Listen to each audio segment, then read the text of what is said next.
Բացի ձեր ենթադրությունները, դուք որևէ այլ հիմք ունեք նման մեղադրանքներ հնչեցնելու հայ առաքելական Սուրբ եկեղեցու ծառաների նկատմամբ։ Ես կարծում եմ, որ ես ունեմ ապացույցներ, եթե ես խոսում եմ, ուրեմն ես ունեմ ապացույցներ, բայց ես առաջարկել էի, դուք չեք նկատել, որ չեն վիճարկում իրենք դա։ Իրենք չեն վիճարկում։ Ասում են անլուրջ է ձեր հայտարարությունը, Իրանք չեն ասում, իրանք ընդհանրապես չեն վիճարկում իմ հայտարարությունները, չեն վիճարկում։ Երբ որ կվիճարկեն, ես առաջարկել էի, եթե իրենք որևէ ձևով վիճարկում են, իրենք կարող են դատի տալ եւ այդ ապացույցները կներկայացվեն կամ այլ ձևաչափով այդ ապացույցները կներկայացվեն։ Խնդիրը այն է, հետեւյալը, ընդ որում ես ուզում եմ շատ հստակ ընդգծեմ, ընդ որում ես մոռացա մի վարքյան իմ դիրքորոշումները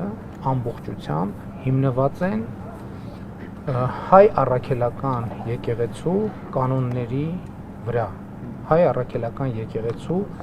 իրավական կանոնների վրա, որով հենց եկեղեցին ինքը Հայաստանի Հանրապետության